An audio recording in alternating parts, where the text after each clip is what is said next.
Good evening सभी लोगों को। कैसे हैं आप लोग? आई होप आप लोग बहुत ही अच्छे होंगे और आप लोगों का पेपर भी बहुत अच्छा हुआ होगा, क्योंकि ये फेस्टी 26 की बात करें हम लोग तो ये फेस्टी 26 का पेपर बहुत ही अच्छा हुआ था कि बना था बहुत अच्छा, क्योंकि सभी क्वेश्चन जो थे आपके एनसीईआरटी से मिले हुए थे, एनसीईआरटी के ही क्वेश्चन थे, मतलब एनसीईआरटी से ही बने हुए हैं, इसीलिए आप लोग का पेपर बहुत ही अच्छा हुआ होगा।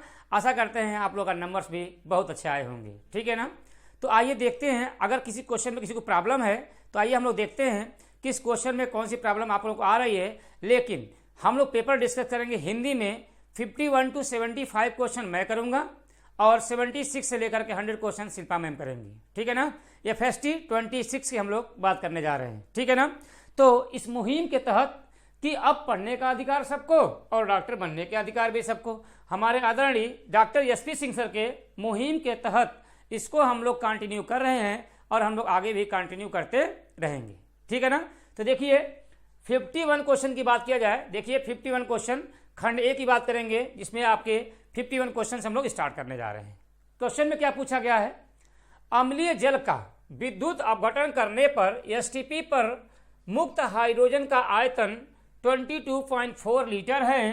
तो पूछ रहा है आपसे क्या मुक्त ऑक्सीजन का आयतन क्या होगा, या मुक्त ऑक्सीजन का आयतन है क्या होना चाहिए। अब देखिए भैया, इसका मतलब क्या होगा कि जब हम लोग H2O मतलब इसका 2 मोल H2O ले लेंगे और इसका हम लोग क्या करें, विद्युत अपघटन करा दें, तो क्या हो जाएगा आपका 2H2 प्लस क्या बन जाएगा आपका O2 हो जाएगा। क्वेश्चन क्या पूछा है कि अगर एसटीपी पर, देखो भैया एसटीपी पर हाइड्रोजन का आयतन कितना है आपका, मतलब वॉल्यूम इसका दिया हुआ आपका है 22.4 लीटर, जो क्वेश्चन में आपका दिया हुआ है। अब हम लोग इसको कैसे करें? तो इसको करने का तरीका ये होता है कि जो इसके आगे जो लिखा होता है वो हम क्या मानते हैं, कोफिशिएंट मानते हैं। यहाँ कुछ नहीं लिखा तो हम लोग 1 मान लेंगे। तो देखो भैया, इसके कोफिशिएंट की बात करें COE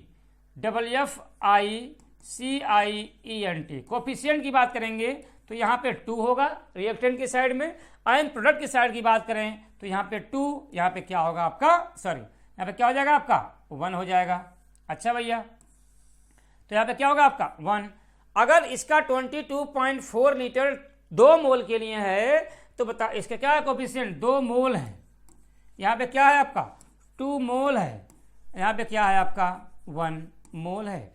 तो अगर 2 मोल के लिए 22.4 लीटर है तो 1 मोल के लिए इसका आधा हो जाएगा भैया, तो कितना होगा आपका 11.2 लीटर हो जाएगा। तो आप आंसर देख सकते हैं क्या होगा आपका, third is the right answer 11.2 litre, ठीक है। चलिए अब हम लोग बात करते हैं।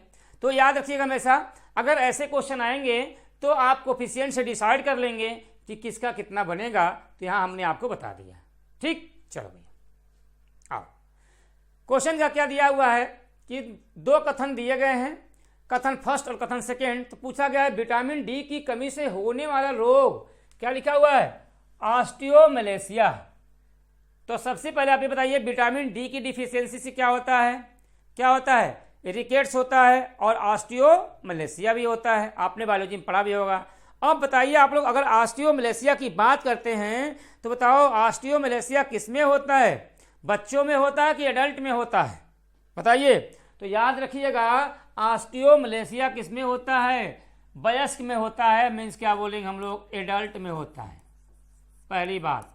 और विटामिन डी की ऑस्टियोमलेशिया भी होता है और रिकेट्स भी होता है। क्या होता है, रिकेट्स, RICKETS, रिकेट्स होता है, जो कि बच्चों में होता है, बच्चों में, चाइल्ड में, चिल्ड्रेन में, CHILD,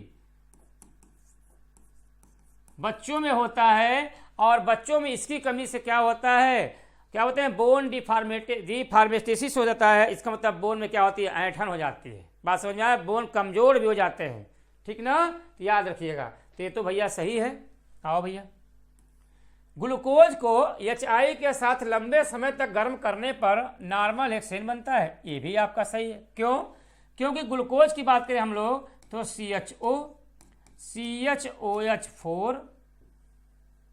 CHOH4 और क्या होगा आपका CH2OH।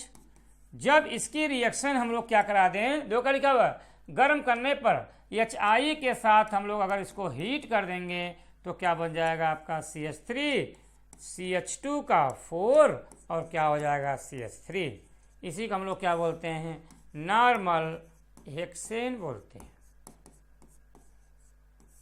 ठीक है, तो ये भी क्या होगा आपका एकदम सही आंसर है। इसका मतलब ये हो जाएगा कि यहाँ पे क्या होगा, कथन फर्स्ट और कथन सेकेंड आपके दोनों सही हो जाएंगे।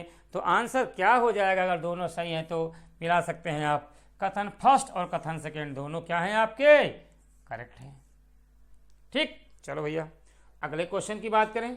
देखो क्या दिया हुआ है। अगर हम लोग अगले क्वेश्चन की बात करें 53 की, तो देखो क्या दिया हुआ है, इलेक्ट्रॉन बंधुता का सही क्रम है। इलेक्ट्रॉन बंधुता मीन्स इलेक्ट्रॉन अफिनिटी। तो हम लोग जानते हैं इलेक्ट्रॉन बंधुता की बात करें तो लेफ्ट टू राइट पे जाने पर क्या होता है, यहाँ पे बढ़ता है, इंक्रीज होता है, और फ्रॉम टॉप टू बॉटम पे जाने पे क्या होता है, घटता है, मीन्स डिक्रीज होता है। अब कहें कैसे हम लोग, जैसे क्वेश्चन क्या पूछ लिया गया, क्या बेरिलियम में, बोरान में, नाइट्रोजन में और क्या बोले हम लोग, कार्बन में। तो ऐसे लिख दें, कार्बन और नाइट्रोजन। तो जनरल बातें क्या है कि फ्रॉम लेफ्ट टू राइट यानी बढ़ता है, फ्रॉम टॉप टू बॉटम में घटता है। लेकिन बेरिलियम और नाइट्रोजन की बात करेंगे तो बेरिलियम का क्या होता है, पूरा शेल भरा हुआ है और नाइट्रोजन का हाफ फिल्ड है। तो याद रखिएगा जब हम लोग इलेक्ट्रॉन बंधुता की बात करेंगे, इलेक्ट्रॉन अफिनिटी की बात करेंगे, तो जिसके पूरे शेल भरे हुए होते हैं और जिसके हाफ फील्ड भी भरे हुए हैं, इसका मतलब क्या होगा, इनकी इलेक्ट्रॉन अफिनिटी मीन्स इलेक्ट्रॉन बंधुता क्या होगी आपकी, 0 हो जाएगी। ठीक, तो इसका मतलब इसका आर्डर क्या होगा, यहाँ पे बेरिलियम फुल फील्ड है तो इसका तो एकदम 0 होगा। उसके बाद कौन आएगा, नाइट्रोजन आएगा, क्योंकि इसका भी हाफ फील्ड है, ये भी क्या होगा। अब क्या पूछा है, उसके बाद क्या दिया है, बोरान और कार्बन। तो क्या होगा आपका बोरान और फिर क्या होगा आपका कार्बन। इसका मतलब क्या आंसर हो जाएगा, मिला लीजिए, बेरिलियम, नाइट्रोजन, बोरान और क्या होगा कार्बन। तो देख सकते हैं आप कौन सा आंसर है 53 का। First answer is the right answer. क्या होगा, sorry, beryllium, nitrogen, boron, carbon. तो बेरिलियम, नाइट्रोजन देखो यहाँ पे दिया हुआ है। सेकेंड इज द क्या होगा यहाँ पे, राइट आंसर आपका हो जाएगा। ठीक है, चलो भैया आइए बात करते हैं हम लोग हैं 54। देखिए क्या दिया हुआ है, 2s 2s 2p 2p and 2p 2s अति व्यापन द्वारा बंधों की प्रबलता का क्रम है। तो क्या बोलेगा, एक्सटेंट ऑफ ओवरलैपिंग जिसको बोलते हैं अति व्यापन, मतलब बंधों की प्रबलता का क्रम क्या होता है, याद रखिएगा। मतलब क्या, बंधों की प्रबलता का क्रम का मतलब क्या, एक्सटेंट ऑफ ओवरलैपिंग की बात करेंगे तो जहाँ पे यस ओवरलैपिंग होती है वो क्या होती है, नॉन डायरेक्शनल होता है। और अगर नॉन डायरेक्शनल होगा तो ऐसे भी हो सकती है, ऐसे भी हो सकती है, आपका ऐसे भी हो सकता है, किसी भी डायरेक्शन में जाकर के क्या ओवरलैपिंग आपकी हो जाएगी, किसमें, 2s में। लेकिन अगर 2p 2p की बात करेंगे तो या तो एक्सियल ओवरलैपिंग होगी कि आपकी क्या होगी, आपकी इक्वेटोरियल ओवरलैपिंग होगी। बात समझ में आया कि नहीं आया। इसका मतलब यहाँ हो जाएगा या फिर आपका क्या होगा, एक्सियल ओवरलैपिंग हो जाएगी। इसका मतलब सर क्या कि 2p 2p में ओवरलैपिंग सबसे अच्छी होती है, फिर क्या होगा आपका 2p 2s हो जाएगा और फिर क्या होगा आपका s हो जाएगा। इसका मतलब क्या हुआ सर कि यहाँ पे 2p 2p की क्या होगी सबसे ज्यादा, फिर 2sp और फिर क्या होगा आपका s। तो आंसर कौन सा होगा, 54 का आंसर कौन सा हो जाएगा बताइए आप लोग, कौन सा होगा बताइए। यहाँ पे 54 का आंसर क्या हो जाएगा आपका, थर्ड। आइए भैया बात करते हैं 55 का। क्या दिया है, निम्नलिखित संतुलित अपचयोपचयन अभिक्रिया में कितने इलेक्ट्रॉन शामिल हैं। आओ भैया, ये एक रिएक्शन दी हुई है, पूछा रहा है कितने इलेक्ट्रॉन शामिल हैं। आओ, तो जब सबसे पहले अगर ये रिएक्शन दी हुई है तो सबसे पहले क्या करना है, इसमें आपको है, यहाँ पर आपको इसमें सेंट्रल एटम का ऑक्सीकरण अंक निकालना है और दोनों को एक दूसरे से कंपेयर कर देना है।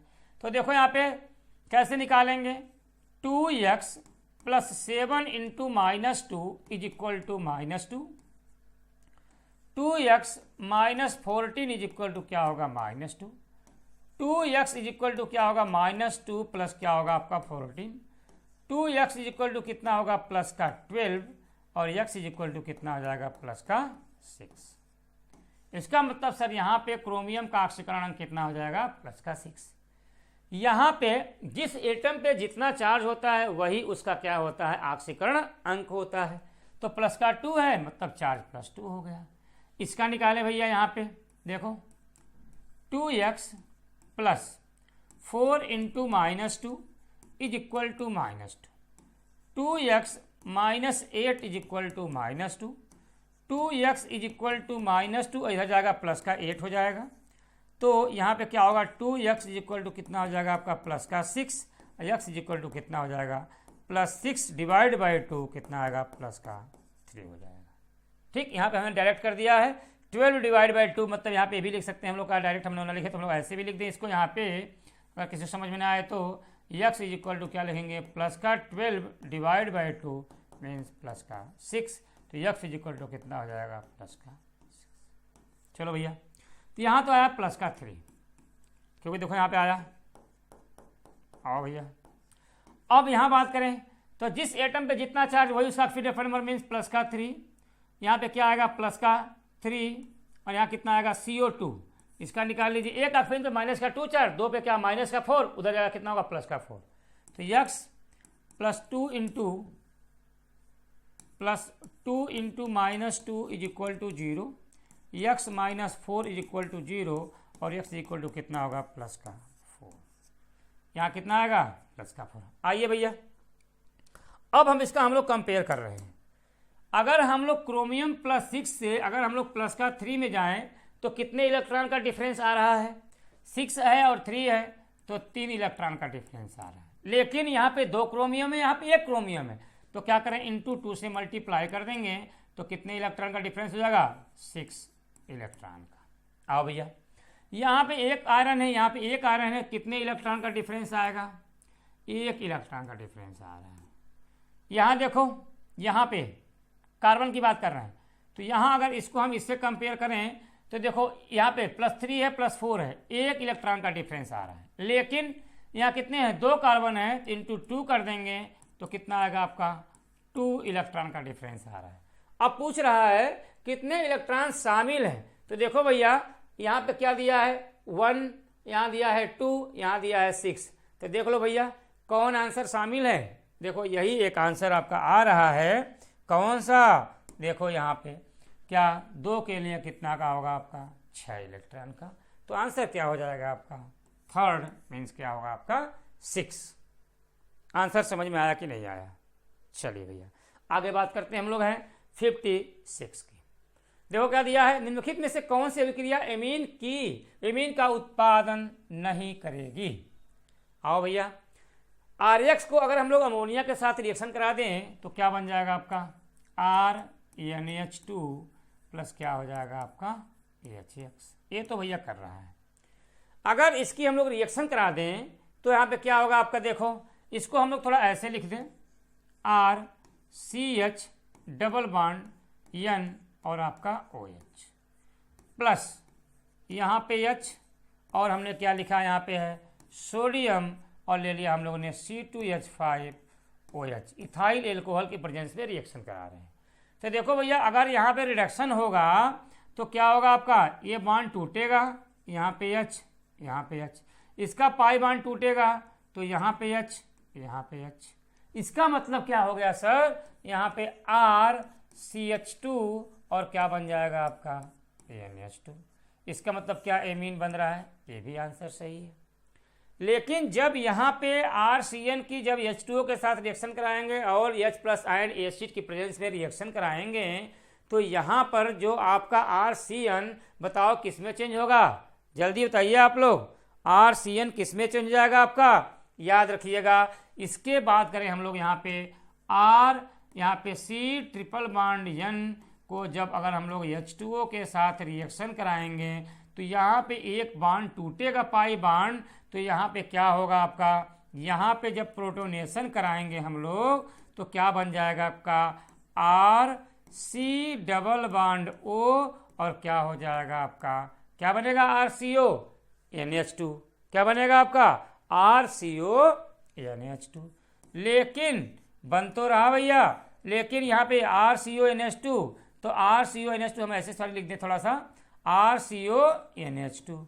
तो देखो ये क्या है, एसिटामाइड है। और जब इसकी हम लोग क्या करें, फिर से हम लोग करा दें प्रोटोनेशन, तो CONH2 किस में चेंज हो जाएगा आपका, बताइए, एसिड में। इसका मतलब फर्दर क्या करेंगे, H+ आयन के साथ रिएक्शन कराएगा, तो क्या बन जाएगा, RCOOH। देखो भैया एसिड में कन्वर्ट हो गया। बात समझ में आया कि नहीं आया, तो ये तो भैया नहीं बना रहा है। और अगर सर इसका हम लोग क्या करा दें, RCONH2 का हम लोग देखो 4H+ लिथियम एल्युमिनियम हाइड्राइड क्या होता है, रिडक्शन का काम कराता है, स्ट्रांग रिड्यूसिंग एजेंट होता है। तो यहाँ भैया क्या होगा, यहाँ इसको हम लोग बोलें RC⋯O, और NH2 की जब हम लोग रिएक्शन करा देंगे यहाँ पे, तो अगर 4H ले लें हम लोग, और यहाँ पे हम लोग क्या करा दें, लिथियम एल्यूमिनियम हाइड्राइड के साथ, तो यहाँ पे बॉन्ड टूटेगा, तो 2H यहाँ पे और 2H यहाँ पे आ जाएंगे, तो क्या बन जाएगा, RCH2, और क्या बन जाएगा आपका NH2। तो एमीन आपका यहाँ बन गया। तो यहाँ तो भैया बन जा रहा है, तो क्या नहीं बनेगा, आप बता दीजिए सर। थर्ड वाले पे आपका क्या होगा, आपका नहीं बनेगा। बात समझ में आया कि नहीं आया, ये अच्छा रिएक्शन था, आपको पढ़ना था ऐसे, ठीक है। चलिए अब हम लोग बात करते हैं यहाँ पे, चलिए आइए 56 बाद 57। देखो ये क्या दिया है, यदि 5 मोल बिलियन के 5 मोलरिटी बिलियन के 500 मिलीलीटर को 1500 मिलीलीटर तक तनु किया जाता है, तो प्राप्त बिलियन की मोलरता क्या होगी। इसका मतलब हम लोग 2 बीकर ले लें, और इसमें क्या करें हम लोग, देखो इसकी मोलरता कितना दिया है, 5 m दिया हुआ, वॉल्यूम कितना दिया है, 500 मिलीलीटर दिया हुआ है। यहाँ देखो भैया, यहाँ पे M2 आपसे पूछ रहा है, मतलब M1 की वैल्यू ऐसे लिख दें कि यहाँ पे M1 = 5 एंड V1 = कितना दे दिया आपसे, 500। यहाँ M2 आपसे पूछ रहा है, एंड V2 की वैल्यू आपसे क्या दिया है, आपसे है 1500 ml। आओ भैया, हम जानते हैं कि मोलरता इक्वल टू क्या होता है, मोलरता की बात करेंगे तो क्या होता है, मोल अपान वॉल्यूम किस में होता है, लीटर में। अच्छा, तो यहाँ पे मोलरता वॉल्यूम तो दिया हुआ है, यहाँ मोलरता वॉल्यूम दिया हुआ है, तो हम एक इक्वेशन जानते हैं, M1 V1 = M2 V2। M1 की वैल्यू कितना दिया है, 5, V1 की वैल्यू कितना दिया है, 500 = M2, और V2 की वैल्यू कितना दिया है, 1500। काट दीजिए, यहाँ पे 3 आ गया। अब M2 = क्या हो जाएगा आपका, 5 अपान कितना होगा, 3, तो 3 6 6 1.66 क्या आ जाएगा आपका, मोलरता आ जाएगा। तो M2 = क्या होगा आपका, 1.66 मोलरता। ठीक है, चलिए आओ भैया, अब बात करें हम लोग क्या, यहाँ थोड़ा कलर चेंज कर देते हैं। आइए बात करते हैं हम लोग, हैं यहाँ देखो लिखा हुआ है Al2O3 SiO2 P2O5 और SiO3 में यम्ल की प्रबलता का सही क्रम क्या होगा। आप ध्यान रखिएगा, अम्ल की प्रबलता की बात करें तो आप याद रखिएगा हमेशा डायरेक्टली प्रोपोर्शनल टू क्या होता है, ऑक्सीकरण अंक। ऑक्सीकरण अंक बोलेंगे जिसको हम लोग बोलते हैं, इंग्लिश में क्या बोलते हैं, ऑक्सीडेशन नंबर। तो देखो भैया, इसका ऑक्सीडेशन नंबर निकाल लीजिए। Al2O3 की बात करेंगे तो Al2O3 में एल्युमिनियम का ऑक्सीकरण अंक कितना होगा, +3। कैसे, 3 दूना 6 / 2 +3। SiO2 की बात करेंगे तो क्या होगा आपका, एक ऑक्सीजन पर -2 चार्ज, 2 पे क्या होगा आपका -4, उधर जाएगा +4 हो जाएगा। चलो भैया, SO3 की बात करेंगे, सॉरी P2O5 ले लीजिए पहले, P2O5 की बात करेंगे तो 5 दूना 10, उधर जाएगा +10 / 2 +5 हो जाएगा। और SO3 की बात करेंगे तो यहाँ देखो क्या होगा, 2 × 6 +6 हो जाएगा। अब देख सकते हैं आपको कौन सा आंसर होगा। देखो यहाँ पे जो सीक्वेंस होगा वही देख लो, यही सीक्वेंस आपको दिख रहा है, प्लस का 3, प्लस का 4, प्लस का 5, प्लस का 6। 4th is the right answer हो जाएगा। ठीक है, चलो भैया आगे देखते हैं। आइए, क्या दिया है 59 में, MOX का KP की वैल्यू दिया हुआ 4 × 10⁻⁻9 है तथा इसकी विलेयता दिया हुआ है 10⁻³ x का मान पूछा जा रहा है, मतलब यहाँ पे x की वैल्यू क्या होगी। तो एक बेसिक सी बात हम लोग जान लें कि अगर AB टाइप का साल्ट हो, AB टाइप साल्ट अगर होता है, तो अगर AB टाइप का साल्ट हो मीन्स AB टाइप का साल्ट हो तो वहाँ पर KSP की वैल्यू क्या होती है, आपकी होती है S²। और अगर AB2 टाइप का साल्ट हो या फिर बोले हम लोग A2B टाइप का साल्ट हो तो याद रखिएगा उसके लिए KSP की वैल्यू क्या होती है बताइए आप लोग, 4SQ होता है।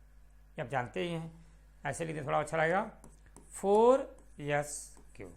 आओ भैया, अगर आपसे पूछा जाए AB3 या A3B टाइप का साल्ट हो तब इसके लिए KSP की वैल्यू क्या होती है, 27S⁴।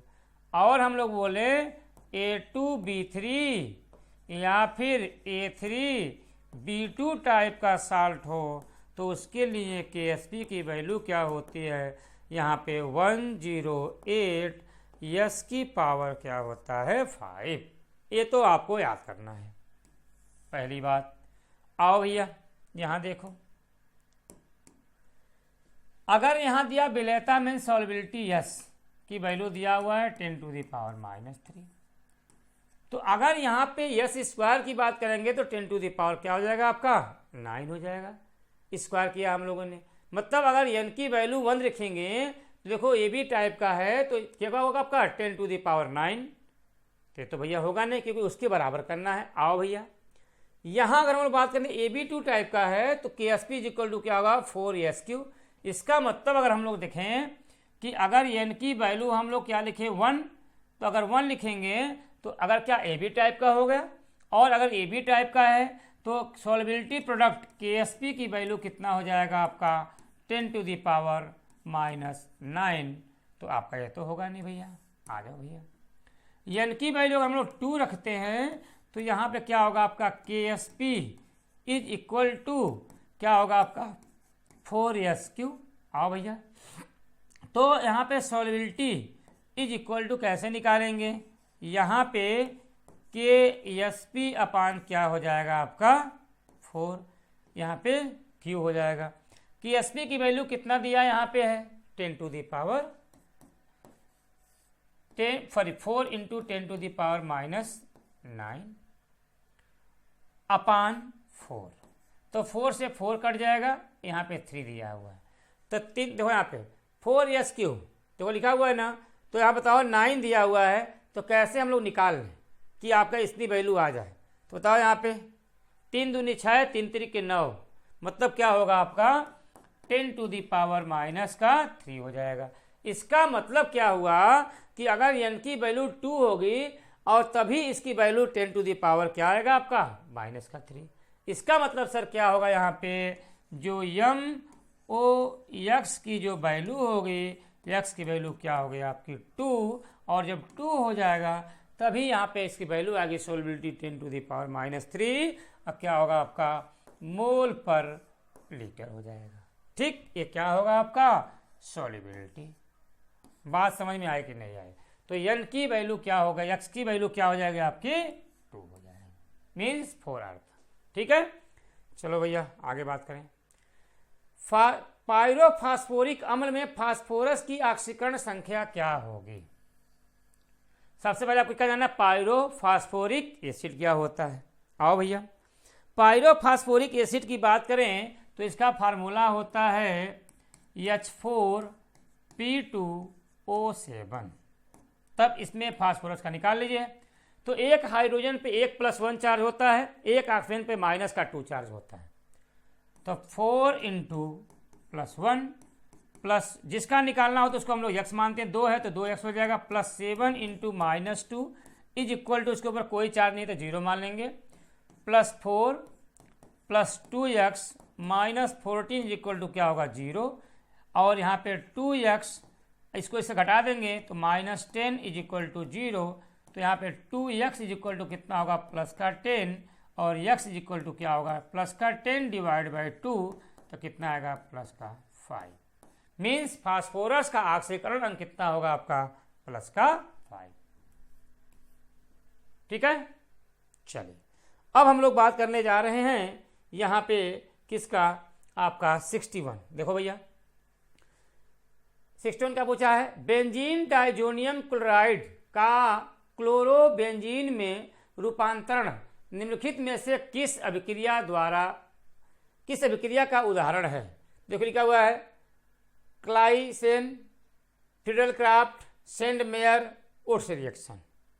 तो सबसे पहले क्या करें हम लोग, बेंजीन डाइजोनियम क्लोराइड का क्लोरोबेंजीन में रूपांतरण, मतलब क्या क्लोरोबेंजीन, ऐसे हम लोग बोले कि क्या क्लोरोबेंजीन, तो मतलब हम लोग बोले ऐसे बोले हम लोग कि बेंजीन डाइजोनियम क्लोराइड जो बन रहा है वो कैसे बनेगा। तो इसका मतलब क्या हम लोग बोले यहाँ पे कि यहाँ पे देखिए, अगर हम लोग ऐसे बोले कि बेंजीन डाइजोनियम क्लोराइड अगर बन रहा है, यहाँ पे देखो ऐसे N2Cl, N2 पे प्लस और Cl पे माइनस, तो पूछ रहा है ये जो बेंजीन डाइजोनियम क्लोराइड का रूपांतरण जो हो रहा है किस अभिक्रिया का उदाहरण है। तो हमेशा याद रखिएगा बेंजीन डाइजोनियम क्लोराइड की बात करेंगे तो किसका उदाहरण होता है आपका सेंडमेयर अभिक्रिया का। किसका होता है, सेंडमेयर अभिक्रिया का होता है। तो याद रखिएगा क्या होगा आपका सेंडमेयर। अब इसका पहले रिएक्शन हम लोग देख लें। क्या, अगर हम लोग एनिलीन की रिएक्शन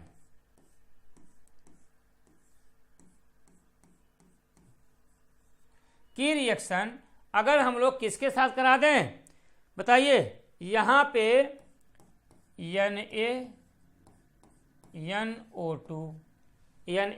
NaNO2 प्लस 2HCl ले लीजिए और इसकी रिएक्शन करा दें 273 से 278 केल्विन पर, तो क्या बन जाएगा आपका बेंजीन डाइजोनियम क्लोराइड।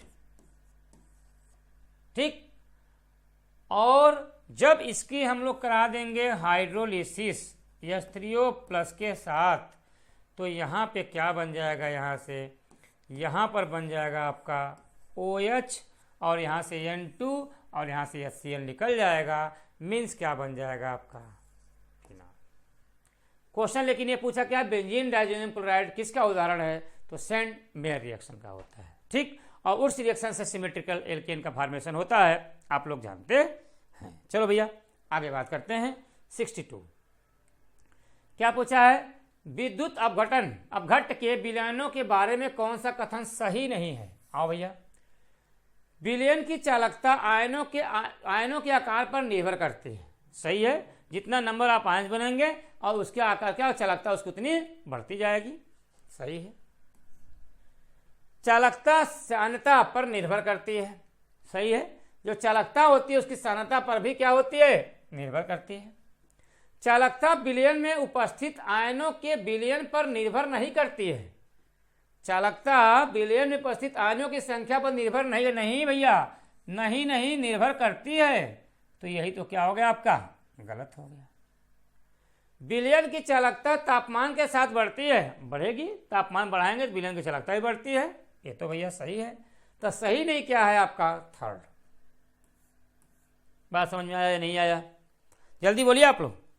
चलो भैया ठीक, थैंक यू। आओ 63 देखो दिया, अभिक्रिया A+2B गिफ्ट C के लिए 5 मोल A और 8 मोल B के साथ अभिक्रिया प्रारंभ करने पर बनने वाला उत्पाद की मात्रा होगी। और रिएक्शन लिखते हैं, A+2B गिफ्ट C।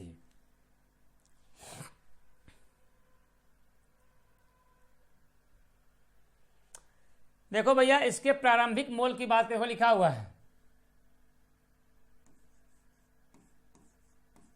इनिशियल मोल कितना दिए हुए हैं A के,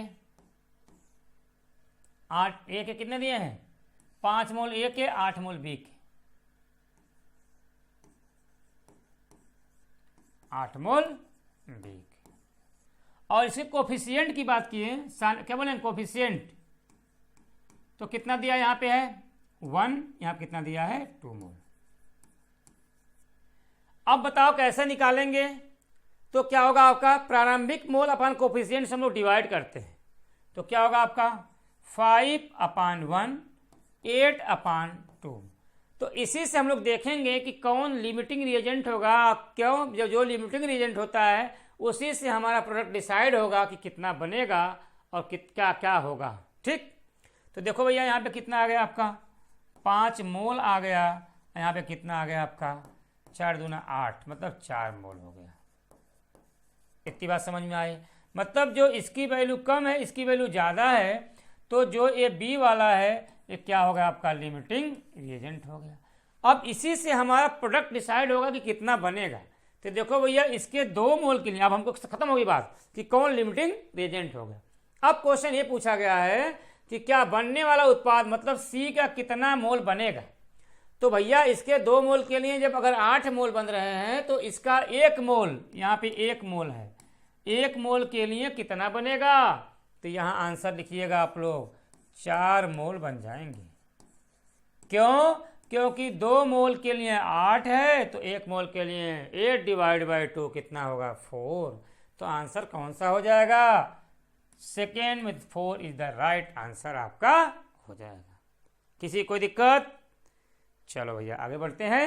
आइए क्वेश्चन क्या पूछा गया दिए गए यौगिक का आईपीएसी नामकरण है। तो देखो भैया एक एग्जाम्पल दिया हुआ है इसका आईपीएसी नामकरण करना है। पहली बात ब्रोमीन NO2 और अमोनिया ये तीनों सब्स्टिट्यूएंट है। पहली बात आपको याद रखनी है।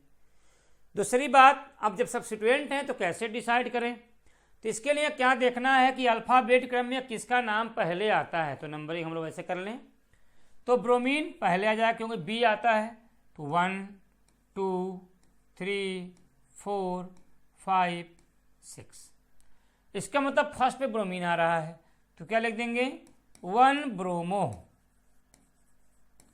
इसको बोलते हैं नाइट्रो इसको बोलते हैं मिथाइल तो पहले यम आता है तो क्या बोलेंगे 4 मिथाइल। उसके बाद 2 नाइट्रो। उसके बाद क्या बोलेंगे इसको बेंजीन।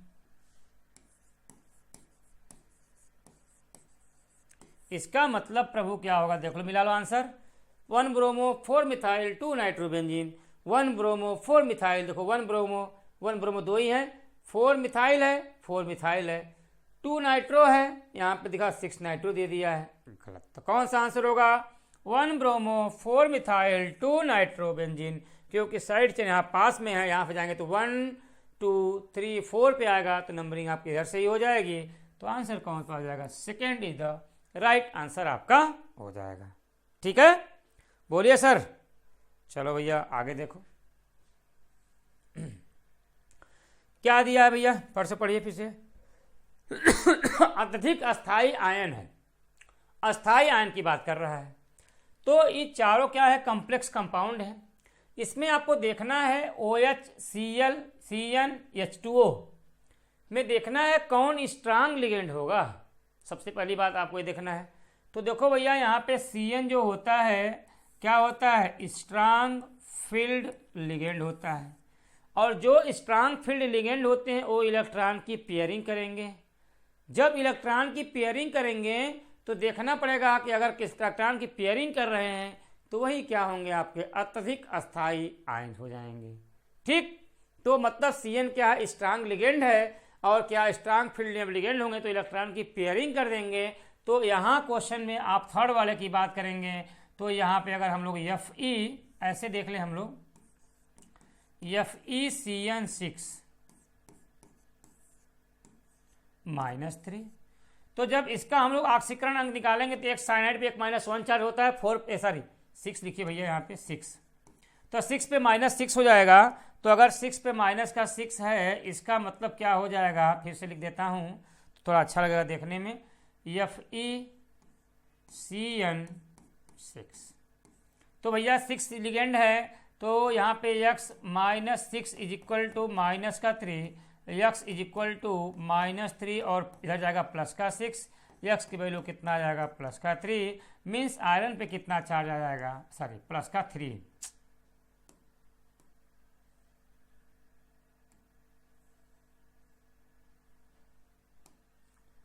प्लस का 3, देखो भैया प्लस का 3 आ गया। और जब इसका हम लोग इलेक्ट्रॉनिक कॉन्फ़िगरेशन लिखेंगे आयरन का प्लस का 3 के फॉर्म में, आयरन का एटॉमिक 26 होता है, हम लोग कैसे लिखेंगे, आर्गन का 18, और क्या होगा आपका देखो 3d6 एंड 4s2 होता है, जिसमें से 2 इलेक्ट्रॉन इसमें से 1 इलेक्ट्रॉन इसमें निकल जाएगा, तो क्या बचेगा आपका 3d5।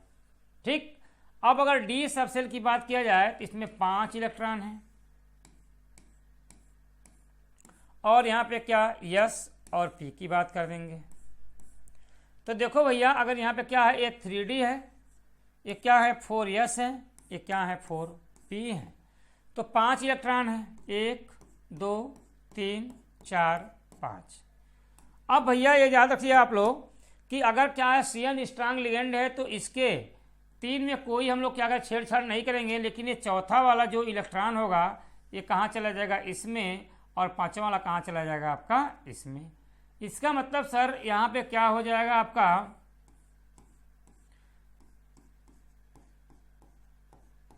ये हो गया आपका 4s और क्या बन गया आपका 4p हो गया, इसको बोलेंगे 3d, ये क्या होगा 4s, ये क्या आ जाएगा आपका 4p हो जाएगा। कितने लिगेंड है, 6 लिगेंड है, मतलब यहाँ पे देखो 1 2 1 3 और 3 6, मतलब क्या 1 2 3 4 5 6, यहाँ पे 6 CN इसमें चले जाएंगे तो 6 हाइब्रिड ऑर्बिटल को यूज करेगा, इसलिए इसका हाइब्रिडाइजेशन क्या हो जाएगा D2sp3 हो जाएगा। और जब D2sp3 होगा तो उसे हम लोग क्या बोलते हैं ऑक्टाहेड्रल, इसको हिंदी में क्या बोलते हैं हम लोग है अष्टफलकीय बोलते हैं। तो यहाँ पे सबसे अस्थाई आपका यही हो जाएगा। ठीक है, तो आंसर कौन होगा आपका, third is the right answer आपका हो जाएगा। किसी कोई दिक्कत जल्दी बताइए आप लोग। चलिए बहुत अच्छी बात है, अब हम लोग पढ़ते हैं हम लोग आगे। आओ सर, फिर दिया है यौगिक का IPSC नेम क्या होगा। आओ भैया देखो, तो यहाँ देखो CN है पहली बात, तो CN अगर है तो इसको बोलते हैं क्या, यही आपका क्या है फंक्शनल ग्रुप है, पहली बात फंक्शनल ग्रुप हो जाएगा। और अगर फंक्शनल ग्रुप है तो नंबरिंग के साथ अगर जोड़ेंगे तो यहाँ फर्स्ट इसको मानेंगे हम लोग। तो देखो भैया अगर फर्स्ट मानते हैं तो 1 2 3 4 5, तो देखो भैया अगर फर्स्ट 5 है तो दूसरे पे ब्रोमीन जुड़ा हुआ है, तो यहाँ पर तीसरे पे एल्कीन जुड़ा हुआ, इन जुड़ा हुआ, डबल बॉन्ड, तो क्या 2 ब्रोमो 2 ब्रोमो 2 ब्रोमो 1 2 3, 3 पे इन है, तो क्या होगा आपका 2 ब्रोमो। अब 5 कार्बन को क्या बोलते हैं, पेंट बोलते हैं। तो यहाँ ब्यूट दिया है, यहाँ पेंट दिया है, तो यही आपका आंसर होगा पेंट। 3 in 1 क्या बोलेंगे नाइट्राइल, तो क्या हो जाएगा आपका 2 ब्रोमो पेंट 3 in क्या बोलेंगे हम लोग 1 नाइट्राइल 1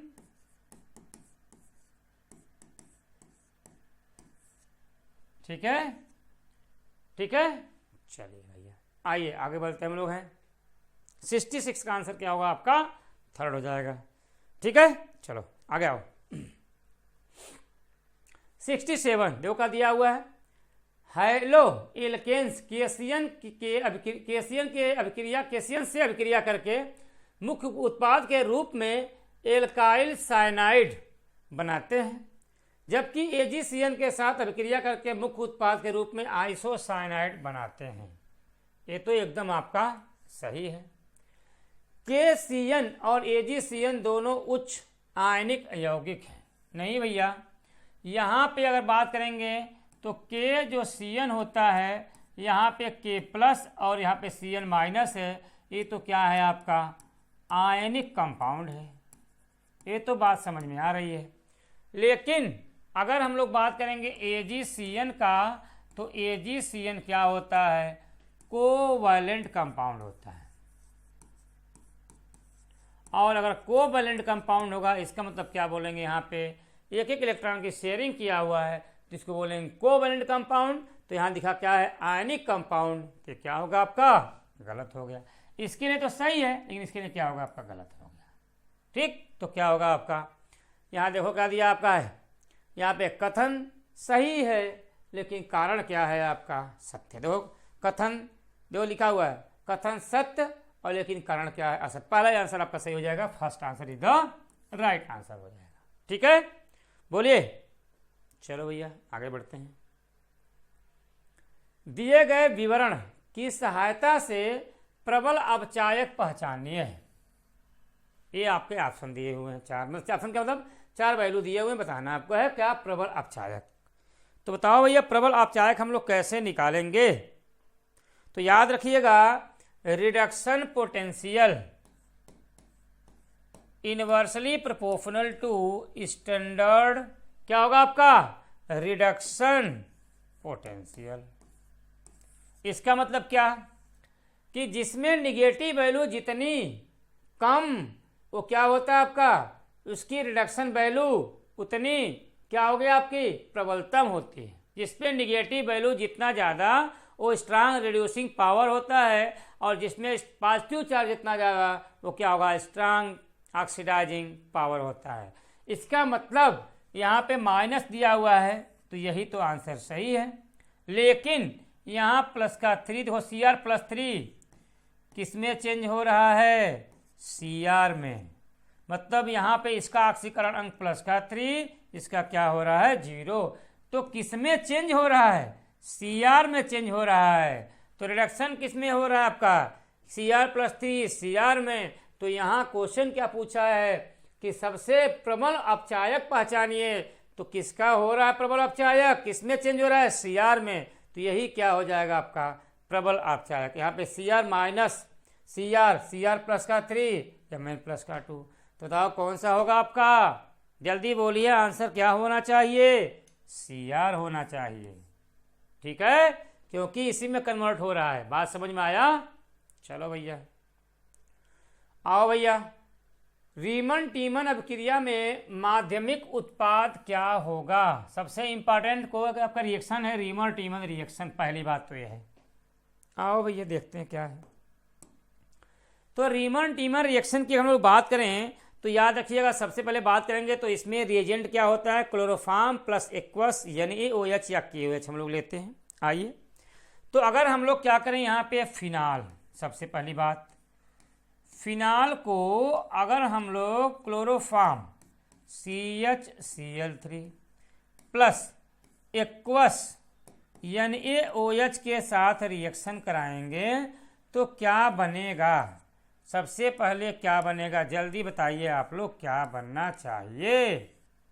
जल्दी बताइए क्या बनेगा? सोडियम का सबसे पहले जब रिएक्शन कराएंगे तो सोडियम का फिनॉक्साइड बन जाएगा ONA, और यहाँ पे H और यहाँ से क्या होगा आपका? Cl एक निकल जाएगा, तो क्या बन जाएगा आपका? CHCl2 हो जाएगा। बात समझ में आया? इसका मतलब सर क्या होगा? जब CHCl2 होगा तो यहाँ पे क्या हो जाएगा आपका? यही क्या होगा आपका? इंटरमीडिएट हो जाएगा। और जब इसको हम लोग किसके साथ रिएक्शन कराएंगे बताइए? फिर से हम लोग NaOH के साथ रिएक्शन करा देंगे तो क्या बन जाएगा आपका? यहाँ पे बताइए, यहाँ पे फिर जब क्या बन जाएगा आपका? हम लोग NaOH के साथ रिएक्शन कराएंगे तो फिर क्या बन जाएगा आपका? यहाँ पर बनेगा आपका यहीं पे ONA, और यहाँ पे CHCl2 किस में चेंज हो जाएगा आपका? CHO में। और जब फिर इसका हम लोग क्या कराएंगे? प्रोटोनेशन करा देंगे। क्या कराएंगे? एसिड की प्रेजेंस में रिएक्शन करा देंगे H प्लस आयन, तो क्या होगा? यहाँ से Na निकल जाएगा और फिर क्या बन जाएगा आपका? यहाँ पर OH, और यहाँ पे क्या बन जाएगा? CHO। तो मेन प्रोडक्ट आपका ये बनेगा। पहली बात तो मेन प्रोडक्ट बन जाएगा और इस रिएक्शन को हम लोग क्या बोलते हैं, रीमन टीमन रिएक्शन बोलते हैं। ये आपका है पूरा रिएक्शन। और भैया अगर इसको हम लोग हटा दें तो यहाँ देखो प्लस, यहाँ होगा निगेटिव चार्ज, तो बताओ यही क्या बनेगा आपका मध्यवर्ती, इंटरमीडिएट। मध्यवर्ती हिंदी में इसको बोलते हैं इंटरमीडिएट। तो बताओ कौन सा होगा आपका, देख लो भैया 4 ऑप्शन, Cl2 यहाँ यहाँ यहाँ, आप बताओ क्या बनेगा, जल्दी से आंसर बता दीजिए आप लोग, क्या होगा आपका, second is the right answer आपका हो जाएगा। देख लो भैया यही है आपका, ठीक है। चलो भैया आगे देखते हैं, आओ। 70 दिए गए एल्कोहल के लिए हैलोजन अम्ल के साथ अभिक्रियाशीलता का क्रम है। तो मतलब क्या पूछा है, एल्कोहल के लिए अम्ल का बोला अभिक्रियाशीलता का क्रम है। तो देखो भैया यहाँ क्या है आपका, ये क्या है 1 2 3, क्या है प्रोपेनॉल, यहाँ क्या है आपका, देखो यहाँ पे, यहाँ नंबरिंग 1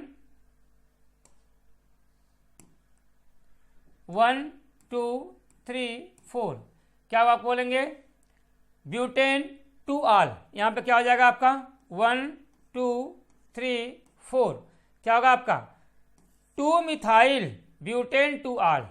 तो सबसे पहले 5 कार्बन, क्या देखो यहाँ पे 1 2 3 4 5 कार्बन, यहाँ पे 1 2 3 4 कार्बन, यहाँ पे 1 2 3 कार्बन है, देखो।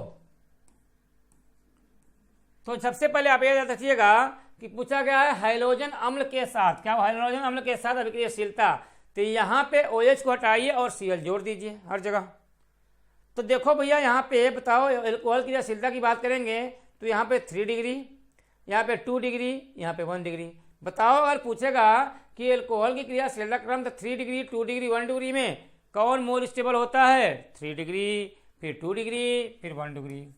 तो क्या होगा आपका SN1 की रिएक्टिविटी के ऑर्डर की बात करेंगे हम लोग, तो क्या पे सॉरी ऐसे लिखें, SN1 के रिएक्टिविटी के ऑर्डर की बात करेंगे तो क्या बनेगा आपका 3 डिग्री और फिर तो क्या होता है 2 डिग्री, फिर क्या होगा आपका 1 डिग्री होगा। लेकिन भैया अगर SN2 की बात कर देंगे तो क्या होगा आपका 1 डिग्री 2 डिग्री और यहाँ पे क्या होगा आपका 3 डिग्री। तो यहाँ क्या पूछा है, एल्कोहल के लिए क्रियाशीलता क्रम। तो देखो यहाँ पे आपको क्या डिसाइड करना है, यहाँ पे क्या SN क्या बोलेंगे, SN1 की रिएक्टिविटी का ऑर्डर। तो देख लीजिए आप लोग 5 कार्बन 4 कार्बन 3 कार्बन, पहली बात। दूसरी बात यहाँ कार्बन का नंबर ज़्यादा है, 3 डिग्री 2 डिग्री और क्या होगा आपका 1 डिग्री हो जाएगा। तो बताइए भैया कौन सा आंसर सही होना चाहिए, देख लीजिए आप लोग, CBA देख लीजिए सही आंसर है, ठीक है, कोई दिक्कत। चलो भैया आगे बढ़ते हैं, आइए।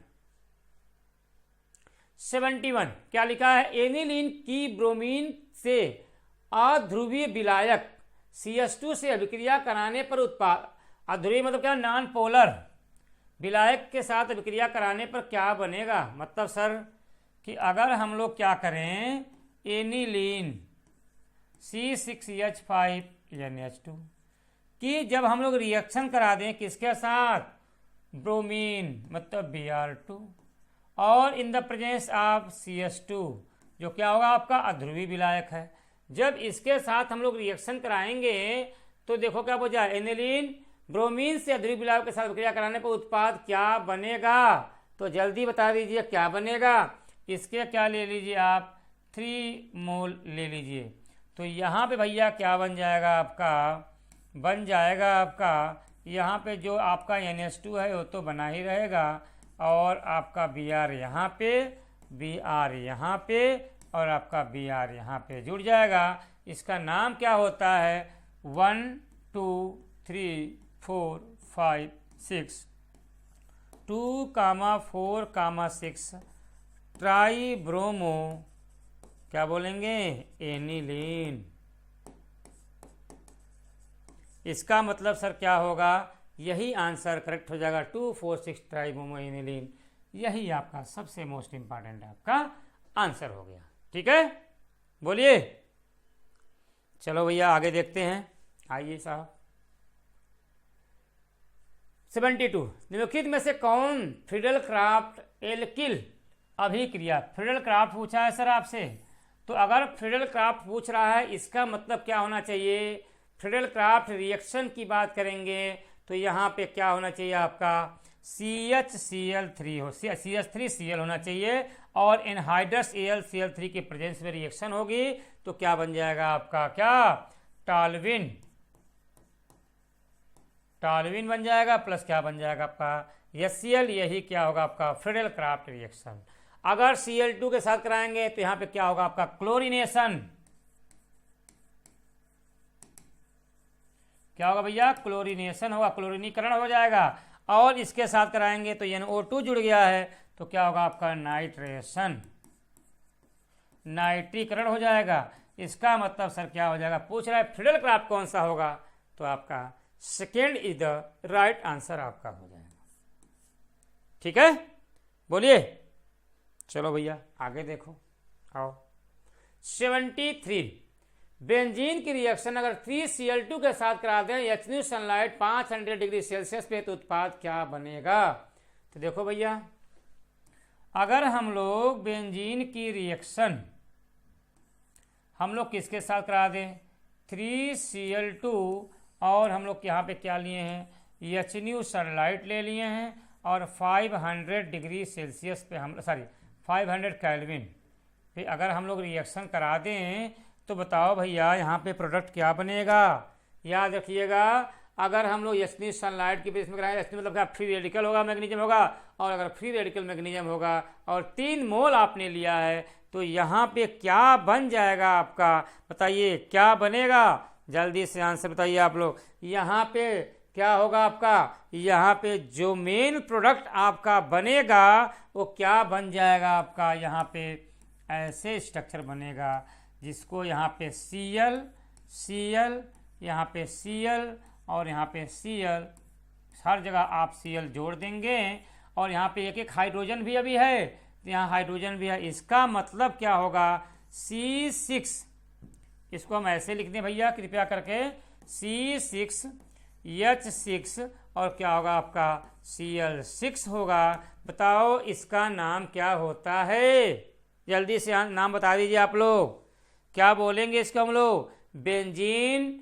हेक्सा क्लोराइड, क्या बोलते हैं बेंजीन हेक्सा क्लोराइड बोलते हैं और इसी को हम लोग क्या बोलते हैं गैमेक्सिन, गैमेक्सिन बोलते हैं जो खेतों में छिड़काव करते हैं। ठीक है ना भैया, याद रखिएगा। तो क्या बोलेंगे बेंजीन हेक्सा क्लोराइड, तो देखो आंसर तो आपका निकल गया बेंजीन हेक्सा क्लोराइड। आओ भैया आंसर तो आपका फर्स्ट हो गया। ठीक, अगर भैया यही क्वेश्चन आपसे पूछ लें कि अगर बेंजीन की रिएक्शन अगर हम लोग 6 मोल Cl2 के साथ करा दें और भैया बता दो आप करा दें एनहाइड्रस AlCl3 ले लें, एनहाइड्रस AlCl3 ले लें और डार्क क्या बोलते हैं हम लोग डार्क, और हम लोग कोल्ड की प्रेजेंस में रिएक्शन करा दें तो बताओ यहाँ पे जो प्रोडक्ट A बनेगा वो क्या बनेगा। तो जो भी हमारा प्रोडक्ट बनेगा वो भैया क्या बनेगा आपका, यहाँ क्या बन जाएगा आपका, यहाँ पे बनेगा आपका Cl, हर जगह Cl आप ऐड कर दीजिए और भैया याद रखना आप लोग यहाँ Cl है, इसका मतलब इसको हम लोग ये भी तो लिख सकते हैं क्या C6Cl6 बोल देंगे और इसका नाम क्या होता है, क्या बोलेंगे हम लोग, देखो बेंजीन हेक्सा क्लोराइड है, ये क्या है हेक्सा क्लोरोबेंजीन है, क्या बोल देंगे हम लोग हेक्सा क्लोरोबेंजीन। समझ में आया कुछ बात, ये बहुत इंपॉर्टेंट है, ये आपसे पूछा जाता है, हेक्सा क्लोरोबेंजीन बोल देंगे। ठीक है, चलो भैया याद रख लेना, बहुत इंपॉर्टेंट है, दोनों रिएक्शन आपकी बहुत ही इंपॉर्टेंट है। चलो भैया आगे देखते हैं 74। आओ भैया क्या पूछा गया है, ये आपके दिए हैं यहाँ पे 3 दिए हुए न्यूनतम कथनांक। अच्छा भैया चलो सबसे पहले याद रखिएगा नंबर ऑफ कार्बन जिसके जितने ज़्यादा होते हैं उसका बॉइलिंग पॉइंट उतना ज़्यादा होता है, पहली बात। और नंबर ऑफ, यहाँ पे बॉइलिंग नंबर ऑफ कार्बन, फिर क्या बोलेंगे, अगर ब्रांचिंग होगी मतलब ब्रांचिंग होगा इनवर्सली प्रोपोर्शनल टू ब्रांचिंग, शाखा। अगर सेम नंबर ऑफ कार्बन है तो अगर ब्रांचिंग हो रही है तो इसका बॉइलिंग पॉइंट क्या होता है आपका, कम हो जाएगा। तो अब ये देखो पहले कितने नंबर ऑफ कार्बन है, 1 2 3 4। यहाँ देखो 1 2 3 4, यहाँ देखो 1 2 3 और 4 हो गया भैया। अच्छा भैया ये तो कार्बन के नंबर हो गए।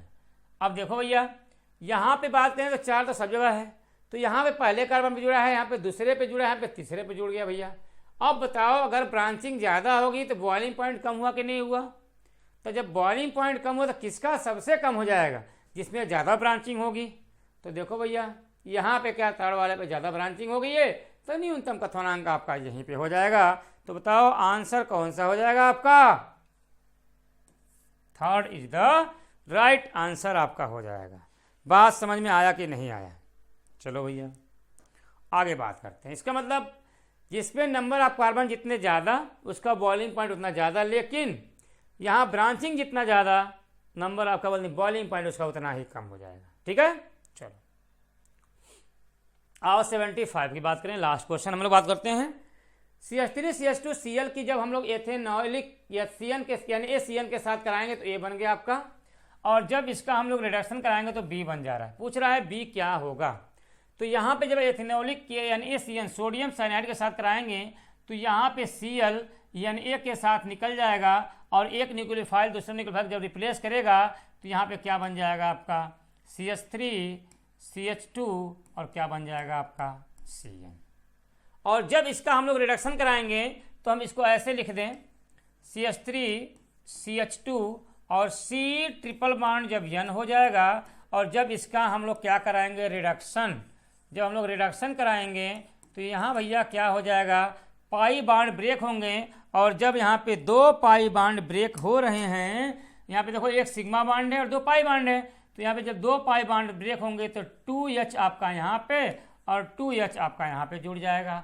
तो क्या हो जाएगा आपका यहाँ पे CH3 CH2 और क्या होगा यहाँ पे CH2 और क्या बन जाएगा आपका NH2। देख लो भैया, तो क्या बोलेंगे 1 2 3 प्रोपेनामीन बोल देंगे। क्या बोल देंगे, प्रोपेनामीन बोल देंगे।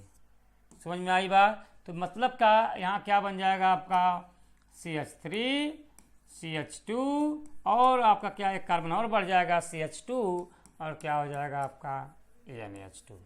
तो ये भैया हमारा प्रोडक्ट बन गया। तो आप मिला सकते हैं कौन सा होगा, 3 कार्बन है और NH2 है। तो देखो भैया 1 2 3 और NH2, तो यहाँ पे क्या होगा आपका third is the right answer आपका हो जाएगा। ठीक है ना? बताइए यहाँ A पूछता है आपका तो ये हो जाता है, लेकिन क्या पूछा आपसे B पूछा है, तो क्या होगा आपका third is the right answer आपका हो जाएगा। ठीक है ना? तो ये रहे हमारे 51 to 75 क्वेश्चन जिसको हमने डिस्कस किया। तो आई होप आप लोगों का पेपर अच्छा हुआ होगा। जिसको नहीं समझ में आया यहाँ पे देख लीजिएगा और आप लोग इसका एनालिसिस कर लीजिएगा कि कहाँ आपने गलती किया है। हमने पूरा अच्छे तरीके से डिफाइन भी किया है। तो फिर अगले टेस्ट में मिलते हैं। जय हिंद, जय भारत, आपको शुभ रात्रि, good night. Hello students, welcome to the New Light Prayas. I hope आप सभी बहुत अच्छे होंगे और बहुत अच्छे से अपने नीट की प्रिपरेशन भी कर रहे होंगे। तो आज आप सभी का एग्जाम हुआ था FST टेस्ट नंबर 26, जिसका पेपर डिस्कशन स्टार्टिंग के जो क्वेश्चन है केमिस्ट्री में 51 to 75 आप सभी को उपेंद्र सर ने डिस्कस करवाए हैं। आफ्टर दैट 76 से 100 तक के जो हिंदी के क्वेश्चंस हैं वो आपको मैं डिस्कस करवाने वाली हूँ। तो आई होप आप सभी का एग्जाम भी बहुत बढ़िया गया होगा। तो यहाँ पर हम लोग स्टार्ट करते हैं क्वेश्चन नंबर 76 से। देखिए क्या कह रहा है क्वेश्चन नंबर 76। सबसे पहले ये क्वेश्चन एक रिएक्शन दे रखी है और यहाँ पर ये रिएक्शन में OH माइनस से हो रही है और A एक हमारा अननोन कंपाउंड है जो आपको बताना है। तो यहाँ पर सबसे पहले अगर हम इसकी रिएक्शन करवाते हैं, ठीक है, ध्यान से देखना, अगर हम इसकी रिएक्शन करवाते हैं, ये N2 प्लस Cl माइनस इस तरह से लगा हुआ है, ठीक, N2 प्लस और Cl माइनस, सेम इसी तरह अगर हम इसको लिख देते हैं, ठीक है, यहाँ पर, और ये OH है, ठीक है, तो यहां से क्या होता है, ये HCl पार्ट निकल जाता है, ठीक है, ये पार्ट निकल जाता है। अब जब ये पार्ट निकल गया तो हमारे पास क्या बचता है, यहाँ पर हमारे पास बचेगा, अगर इसको इस तरह से ही देखोगे तो यहाँ पर आपका बच जाएगा सेम ये, और N डबल बॉन्ड N बन जाएगा। क्या बन जाएगा, यहाँ पर डबल बॉन्ड, इसको ही अगर आप देखोगे तो यहाँ पर क्या बन जाएगा, N डबल बॉन्ड N, ठीक, और आगे क्या आ जाएगा यहाँ पर OH, और लास्ट में आपको क्या मिल जाएगा। तो इस हिसाब से नाम क्या होगा, अच्छा यहाँ पर बताना है A है, नाम दे रखे हैं, ठीक है, A के यहाँ पर आपको नाम दे रखे हैं, ये आपको बताना है, ठीक है। इसको पूरा कर लेते हैं, देखो इस तरह से ये OH है, ठीक है, क्लियर। तो यहाँ पर ये हमारे पास कंपाउंड हमें मिलता है, इतना क्लियर है। अच्छा, इसका जो ये जो कंपाउंड है ना, इसकी जो डाई प्राप्त होती है, हमें डाई मिलती है, वो ऑरेंज कलर की होती है। आप लिख सकते हैं, आंसर में ये भी देख सकते हैं, कभी कभी पूछ लिया जाता है, ठीक। तो यहाँ पर अब इसका नाम पूछा गया है, जो ए कंपाउंड हमें मिला है इसका नाम बताओ। तो इसका नाम क्या होगा, जल्दी से बताओ। यहाँ पर इस जो हमारा कंपाउंड है उसे देखकर, तो देखो पैरा पर है, तो पैरा और हाइड्रोक्सी ग्रुप लगा है, पैरा हाइड्रोक्सी एजोबेंजीन हो जाएगा, यानी कि सेकेंड ऑप्शन यहाँ पर राइट ऑप्शन हो जाएगा। डन, समझ में आ गया। तो ए कंपाउंड का नाम क्या है, पैरा हाइड्रोक्सी एजोबेंजीन, ठीक है, क्लियर। चलो नेक्स्ट क्वेश्चन 77 नंबर का क्वेश्चन कह रहा है, ग्लूकोज की ब्रोमीन जल से अभिक्रिया पर बनता है। ग्लूकोज की रिएक्शन करवाई जा रही है, देखो ध्यान से, ठीक है, ग्लूकोज की रिएक्शन किससे करवाई जा रही है, यहाँ पर किससे, ब्रोमीन से, ठीक, ये क्या है, ग्लूकोज है, ठीक है। अब ये ग्लूकोज जो है यहाँ पर, ये किससे रिएक्ट कर रहा है, ब्रोमीन से रिएक्ट कर रहा है। तो जब ये ब्रोमीन से रिएक्ट करता है तो ये जो ग्रुप है एल्डिहाइड, ये एसिड में कन्वर्ट हो जाता है और बनाता है ग्लूकोनिक एसिड, यानी कि ग्लूकोनिक अम्ल बनाता है, ठीक, क्या बनाता है, ग्लूकोनिक अम्ल। और यहीं पर अगर आयोडीन के साथ देते हैं, प्रोलॉन्ग्ड हीटिंग, आपने क्वेश्चन देखा होगा, लंबे समय तक आयोडीन के साथ जब इसकी रिएक्शन करवाते हैं तो वहां पर एन हेक्सेन बनता है। तो जल्दबाजी में ये आंसर टिक नहीं करना है, आंसर हमारा फर्स्ट ऑप्शन है ग्लूकोनिक एसिड, ठीक है, ग्लूकोनिक अम्ल। तो यहाँ पर क्या हो जाएगा, COOH हो जाएगा, और ये हो जाएगा आपका CHOH, ये हो जाएगा CH2H, ठीक है, क्लियर। यहां तक की चीजें सभी को क्लियर है। तो आंसर क्या हो गया, ये है आपका ग्लूकोनिक अम्ल, ये है ग्लूकोज। चलो नेक्स्ट क्वेश्चन की तरफ बढ़ते हैं, यानी कि 77 का first option is right. 78 number का क्वेश्चन फिर से रिएक्शन दे रखी है, यहाँ पर NaOH के साथ रिएक्शन होती है तो ए कंपाउंड कुछ मिलता है, फर्दर उस रिएक्शन को फिर से कराया जाता है तो यहाँ पर क्या हो जाएगा, CO2 के प्रेजेंस में, ठीक, कार्बन डाइऑक्साइड के प्रेजेंस में और H+ में, तो यहाँ पर B हमें मिलता है। एट द एंड आपसे क्वेश्चन पूछ रहा है कि B क्या है, ठीक। तो सबसे पहले तो जब ये रिएक्शन होती है यहाँ पर OH के साथ, ठीक, तो NaOH के साथ ये रिएक्शन हुई तो यहाँ पर फेनॉक्साइड बनेगा सोडियम का, ठीक। किस तरह से बनेगा, यहाँ पर सेम वही चीज, अगर आप देखोगे यहाँ पर ONA, यहाँ पर क्या लग जाएगा, ONA लग जाएगा, ठीक है, यहाँ पर ONA। तो ये तो A कंपाउंड है, लेकिन पूछा क्या जा रहा है, B पूछा जा रहा है। अब इसी की फर्दर आप रिएक्शन कराओ कार्बन डाइऑक्साइड और H+ के प्रेजेंस में, तो यहाँ पर क्या हो जाएगा, जल्दी से बताओ, बी वाले में क्या हो जाएगा, सैलिसिलिक अम्ल बनता है, यहाँ पर क्या बनता है, सैलिसिलिक अम्ल बनता है, ठीक है, यहाँ पर COOH लग जाएगा और ये जो है आपका एज इट इज रहेगा। क्लियर, समझ में आया, डन। अब देखो ये आपका क्या हो गया, बी हो गया। ये क्या है, सैलिसिलिक अम्ल हो गया। सैलिसिलिक अम्ल यानी कि थर्ड ऑप्शन यहाँ पर राइट ऑप्शन हो गया। समझ आया सभी को, क्लियर है इतना? तो ऑप्शन नंबर थर्ड यहाँ पर राइट ऑप्शन हो जाएगा। नेक्स्ट 78 का थर्ड ऑप्शन राइट है। 79 नंबर का क्वेश्चन यहाँ पर वो भी सेम रिएक्शन जैसा है, बेंजीन की रिएक्शन करते हैं CuHCl की उपस्थिति में और अनहाइड्रेस यानी कि निर्जलीय AlCl3 की उपस्थिति में और CuCl। तो यहाँ पर हमें क्या मिल रहा है, देखो CHO फंक्शनल ग्रुप के साथ यहाँ पर हमें कंपाउंड मिल रहा है, यानी कि ये क्या है, बेंजल्डिहाइड हमें यहाँ पर मिल रहा है। तो यहाँ पूछा गया ये किस टाइप की अभिक्रिया है, ये जो अभिक्रिया है ये किस टाइप की अभिक्रिया है, तो ये नेम्ड रिएक्शन है, कौन सी, गटरमान कोच रिएक्शन है, गटरमान कोच रिएक्शन। ठीक, ये कई बार पूछा भी गया है क्वेश्चन और एनसीईआरटी में एज इट इज ये लाइन पूरी दे रखी है, तो आप एनसीईआरटी में भी देखोगे तो गटरमान कोच ही हमारा राइट आंसर होगा। ठीक है, इतना क्लियर हो गया सभी को। चलो नेक्स्ट 80 नंबर का क्वेश्चन देखते हैं। 80 नंबर का क्वेश्चन रिएक्शन दे रखी है और HNO3 और H2SO4 के उपस्थिति में अभिक्रिया हो रही है 273 से 283 केल्विन के टेम्परेचर पर। तो यहाँ पर जो उत्पाद बन रहा है ये किस तरह का उत्पाद बनेगा आपको ऑप्शन में बताना है। HNO3 और H2SO4 की उपस्थिति में हो रहा है। तो अगर हम इसे ध्यान से देखें तो ये कैसा होता है, ये मेटा डायरेक्टिंग यानी कि मेटा निर्देशित होता है, मेटा निर्देशित होता है।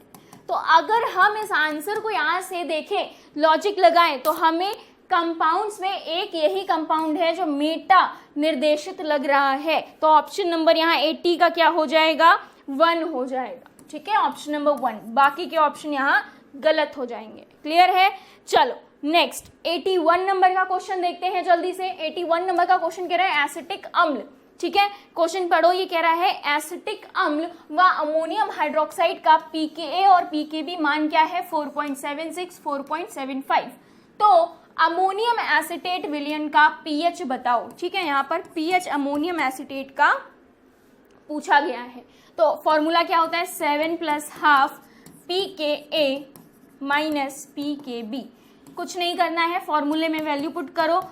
हाफ pKa कितना दे रखा है, 4.76 दे रखा है, माइनस pKb दे रखा है 4.75।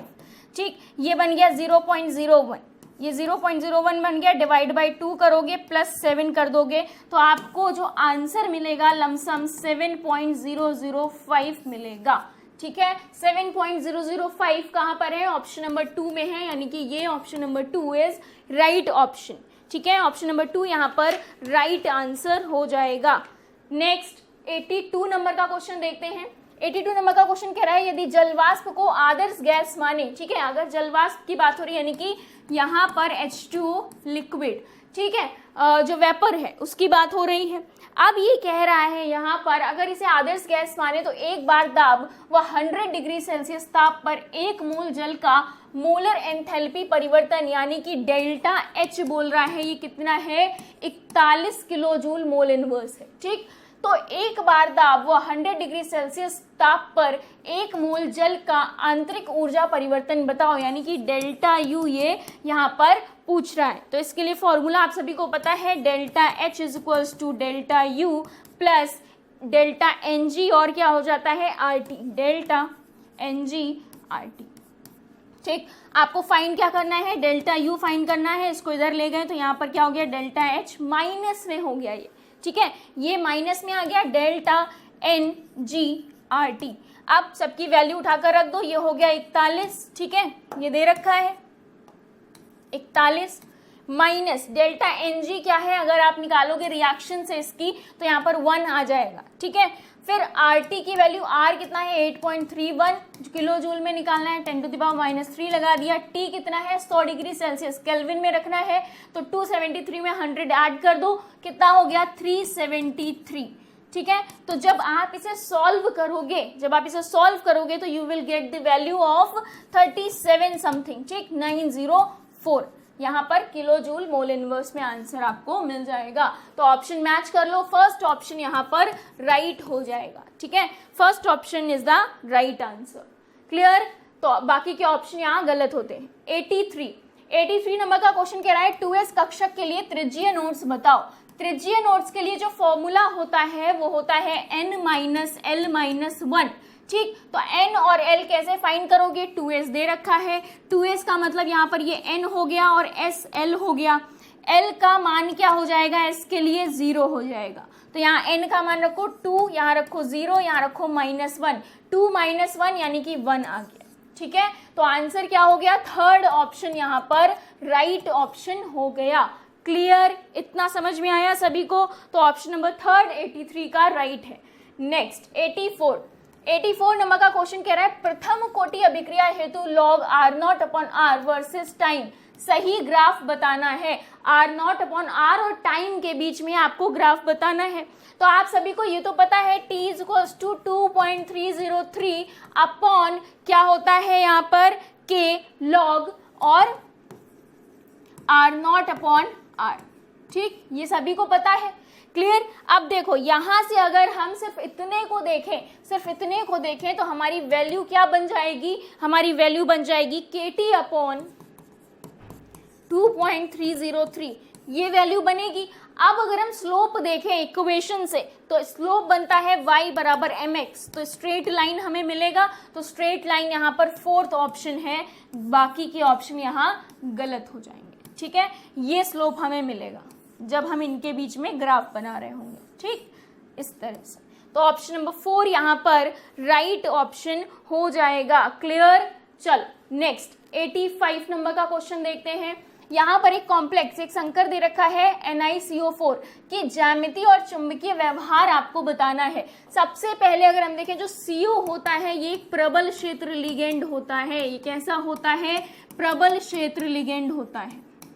ठीक, अब Ni का यानी कि निकिल 28 होता है, इसका कन्फिग्रेशन बनाओगे तो 3D8 और 4s2 यानी कि 4s2 3D8 ये बनेगा। ठीक है, ये बनेगा। यहाँ पर इसका कन्फिग्रेशन बनाओ जल्दी से। तो अब देखो जब आप इसका कन्फिग्रेशन देखोगे तो ऑर्गन और 3D8 आगे ऑर्गन लग जाएगा। ठीक, और अगर सिंप्लीफाई करना है तो 18 2 20 और 8 28। ठीक, ये बना। अब इसके बाद अगर हम देखोगे इसमें जो इसकी संरचना होती है निकिल की, यहाँ पर एक कोबाल्ट, ठीक, ये और इस तरह से। ठीक, डन, इतना समझ में आया। यहाँ पर ये CO, ये CO है। क्लियर, इस तरह से लगा होता है। तो इसकी जो आकृति होती है वो कैसी होती है, चतुष्फलकीय होती है, टेट्राहेड्रल जिसे बोलते हैं, चतुष्फलकीय होती है। ठीक है, याद रखना। और दूसरी चीज अगर हम इसके नेचर की बात करें चुंबकीय व्यवहार की, तो इसमें जितने भी इलेक्ट्रॉन्स होते हैं जब आप कन्फिग्रेशन बनाओगे इसका CO के साथ, तो जो इलेक्ट्रॉन होंगे इसके भाग कर इधर आ जाएंगे तो सारे इलेक्ट्रॉन क्या होंगे, पेयर्ड हो जाएंगे। ठीक, और जो ऑर्बिटल जो हमारा कक्षक बचेगा अगर हम देखें हाइब्रिडाइजेशन sp3 बनेगा। ठीक है, क्या बनेगा, sp3, जिसकी वजह से इसकी आकृति चतुष्फलकीय है और व्यवहार कैसा हो जाएगा, सारे के सारे युग्मित हैं तो प्रतीय चुंबकीय हो जाएगा। कैसा हो जाएगा, प्रतीय चुंबकीय हो जाएगा। तो ऑप्शन नंबर 2 राइट है, बाकी के ऑप्शन गलत हैं। ठीक, इतना समझ में आया। चलो नेक्स्ट 86 नंबर का क्वेश्चन कह रहा है निम्नलिखित में कौन p-पाई d-पाई बंध बनाता है। NO3 की अगर बात करें तो दोनों का ही अगर हम आवर्त देखें तो सेम है। यहाँ पर दोनों में क्या है, यहाँ पर सेम। अगर हम देखें तो D जो है वो क्या है, अनुपस्थित है। क्या है, अनुपस्थित है। ठीक, BO3 की बात करें तो सेम यही क्राइटेरिया इसमें भी लगेगा। SO3 है, देखो यहाँ पर ये डिफरेंस है, इसमें डिफरेंस है।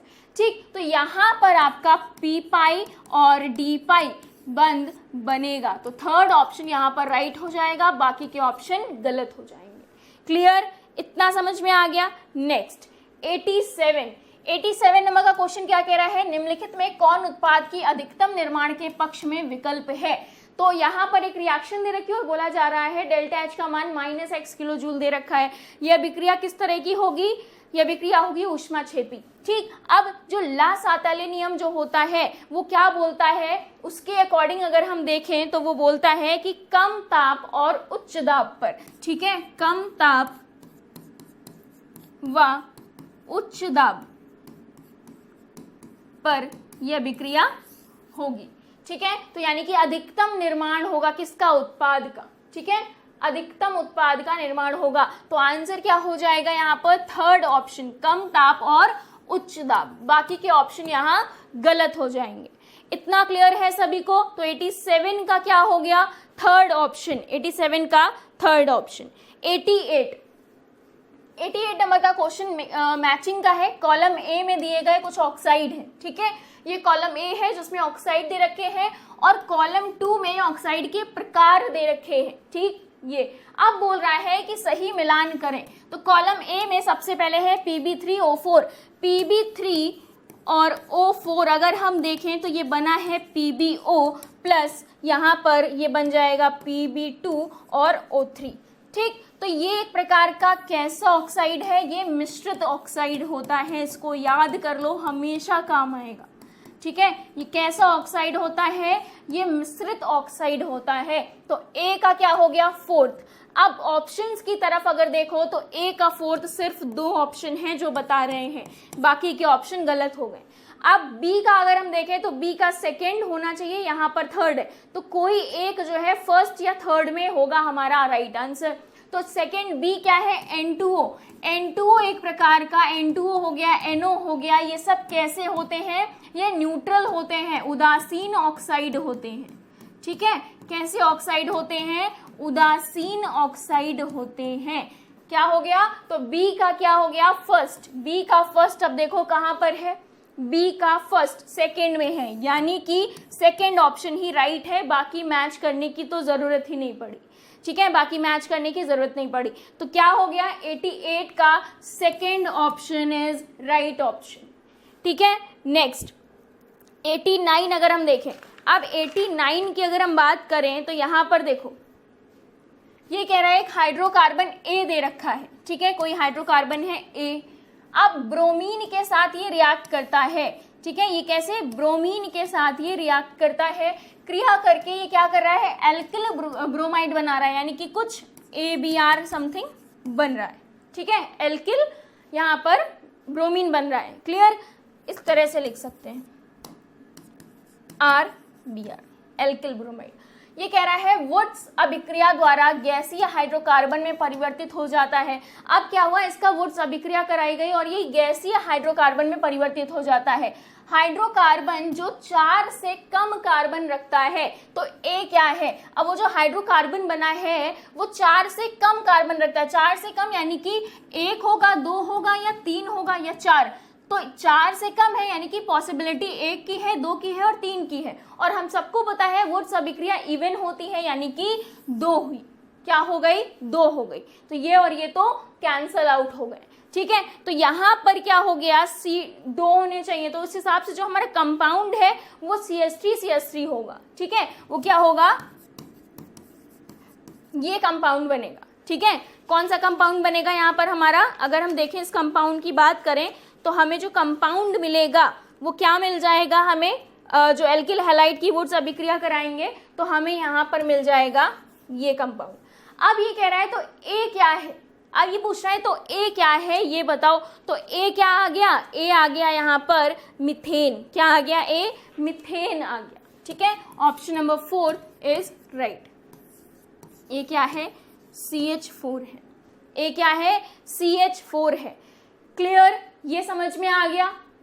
अब देखो नेक्स्ट क्वेश्चन नंबर 90 कह रहा है हैलोजन के आकलन की कैरियस विधि में 0.15 ग्राम कार्बनिक यौगिक 0.12 ग्राम AgBr देता है। तो यौगिक में Br का प्रतिशत यानी कि ब्रोमीन का परसेंटेज यहाँ पर पूछा गया है आपसे, ठीक। सबसे पहले तो AgBr यानी कि जो सिल्वर ब्रोमाइड है इसका द्रव्यमान कैलकुलेट करो ओवरऑल, ठीक है। तो यहाँ पर इसका होता है 108, इसका होता है 80, कितना हो गया 188 ग्राम, ठीक।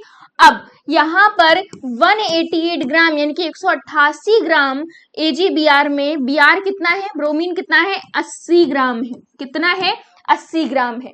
अब इसी तरह ये बताओ 0.12 ग्राम में, 0.12 ग्राम में कितना हुआ, जस्ट क्या कर दोगे, मल्टीप्लाई कर दोगे, है ना, जस्ट क्या कर दोगे, मल्टीप्लाई कर दोगे।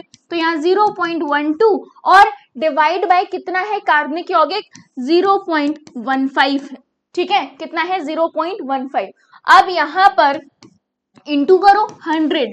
अच्छा, ओवरऑल AGBR भी तो देखना है ना, ओवरऑल AGBR अगर आप देखोगे तो 188 हो गया, तो यहाँ पर इंटू 188 ऑल्सो। ठीक, अब जब आप इसे सॉल्व करोगे तो परसेंटेज ऑफ ब्रोमीन जो निकल कर आएगी यहाँ पर, वो आएगी आपकी 34.04%। ठीक है, क्लियर? तो इसे सॉल्व कर लोगे, आंसर आपको मिल जाएगा। यहां तक की चीजें क्लियर है, यानी कि 90 का जो ऑप्शन नंबर है वो फर्स्ट इज राइट ऑप्शन। ठीक है, 90 का फर्स्ट ऑप्शन सही ऑप्शन है। इसके बाद 91 देखते हैं। 91 कह रहा है सैलिसिलिक अम्ल जब जिंक पाउडर के साथ अभिक्रिया करता है तो क्या बनता है। सैलिसिलिक अम्ल की बात हो रही है यहाँ पर। ठीक है, किसकी बात हो रही है? अगर हम देखें सैलिसिलिक अम्ल की बात हो रही है, यहाँ पर COOH और यहाँ OH। अब ये रिएक्ट कर रहा है, अभिक्रिया कर रहा है जिंक पाउडर के साथ, जिंक पाउडर के साथ। तो बोला जा रहा है कि क्या बनता है, उत्पाद यहाँ पर पूछा जा रहा है। तो यहाँ पर जो उत्पाद बनता है वो बेंजोइक अम्ल बनता है। क्या बनता है? बेंजोइक अम्ल बनता है। ठीक है, तो आंसर क्या हो गया? Option number C. बाकी के ऑप्शन यहाँ पर गलत होते हैं। तो 91 का सी सभी को समझ में आ गया, क्लियर है इतना? चलो नेक्स्ट 92 में बोला जा रहा है +3 ऑक्सीकरण अवस्था में जो हमारे ये तत्व दे रखे हैं। ठीक है, ये सारे तो पहली बात लेंथेनाइड श्रेणी के हैं। ठीक, दूसरी चीज पूछा जा रहा है कि इनकी आयनिक त्रिज्याओं का सही क्रम बताओ। जो इनकी आयनिक त्रिज्याओं का सही क्रम क्या होगा। ठीक है, तो अगर पहली चीज तो देखो, इनमें जो आयनिक त्रिज्या होती है और आकार होता है, और ऑक्सीकरण +3 के अनुसार अगर हम देखें तो यहाँ पर लेंथेनाइड संकुचन के कारण जो सीक्वेंस है वो थोड़ा सा इफेक्टिव हो जाता है। सीक्वेंस क्या हो जाता है? इफेक्टिव हो जाता है। तो यहाँ पर जो राइट सीक्वेंस बनेगा वो बनेगा YB+3, उसके बाद बनेगा PM+3, देन आपका आ जाएगा SC+3 और आफ्टर लास्ट में यहाँ पर लेंथेनम का +3। ठीक, लेंथेनाइड सीरीज तो सभी को पता है, लेंथेनाइड श्रेणी में लेंथेनम से ल्यूटीशियम तक। ठीक, तो यहाँ पर जो सही क्रम होगा वो क्या होगा? ये होगा, मैच कर लीजिए। सेकेंड ऑप्शन यहाँ पर राइट ऑप्शन होगा। Second option is the right option. अच्छा, रीजन क्या है? अगर कारण पूछना है तो यहाँ पर कारण हो जाएगा लेंथेनाइड संकुचन। ठीक है, लेंथेनाइड संकुचन, इसे लेंथेनाइड कॉन्ट्रैक्शन भी बोलते हैं। क्लियर? यहां तक की चीजें समझ में आ गई। चलो नेक्स्ट 93 नंबर का क्वेश्चन देखते हैं। तो option number 2 is right. Third 93 कह रहा है इनैंशियोमर की प्रकाशीय क्रियाशीलता के लिए क्या जिम्मेदार है। जो इनैंशियोमर्स होते हैं तो उनकी जो प्रकाशीय क्रियाशीलता होती है उसके लिए कौन जिम्मेदार है। यहाँ पर बोला जा रहा है अणुओं की समरूपता, गलत, अणुओं की विषमता जिम्मेदार होती है। ठीक, आगे बोला जा रहा है दर्पण छवि यानी कि जो मिरर इमेज होती है उनकी अति संवेदनशीलता। तो ये तो फर्स्ट वन यहां से ही गलत हो गया। नेक्स्ट कह रहा है अणुओं की विषमता केवल। अब देखो, अभी अभी बोला है कि अणुओं की विषमता, लेकिन उसके साथ साथ एक चीज और होती है, जो दर्पण छवियां होती है उनके लिए जो सुपर इम्पोजिबिलिटी होती है वो भी जिम्मेदार होती है। नॉन सुपर इम्पोजिबिलिटी यानी कि गैर सुपर इम्पोजिबिलिटी जो होती है वो भी जिम्मेदार होती है। तो ये यहाँ पर गलत हो गया। ऐसे ही थर्ड ऑप्शन भी सिर्फ केवल एक को ही बोल रहे हैं, तो ये भी गलत हो गया। हमारा जो राइट आंसर है वो फोर्थ वन है। ठीक है, fourth one option is right option. तो अणुओं की विषमता और दर्पण छवियों की गैर सुपर इम्पोजिबिलिटी।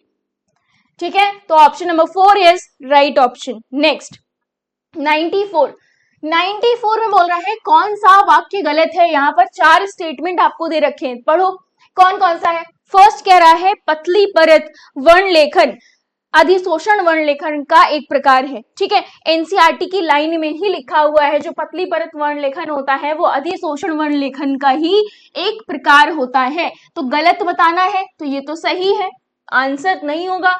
सेकंड कह रहा है सिलिका जेल या एल्यूमिना की अधिशोषक, जो सिलिका जेल और एल्यूमिना होते हैं वो एक अधिशोषक की तरह प्रयोग करते, मतलब प्रयोग में लाए जाते हैं। कब?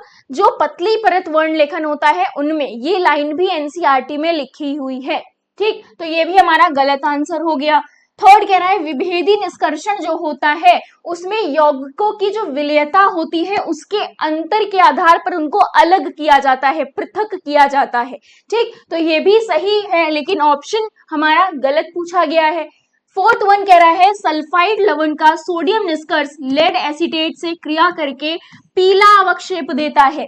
गलत, ये पीला अवक्षेप नहीं काला अवक्षेप देता है, तो यही हमारा राइट आंसर हो जाएगा।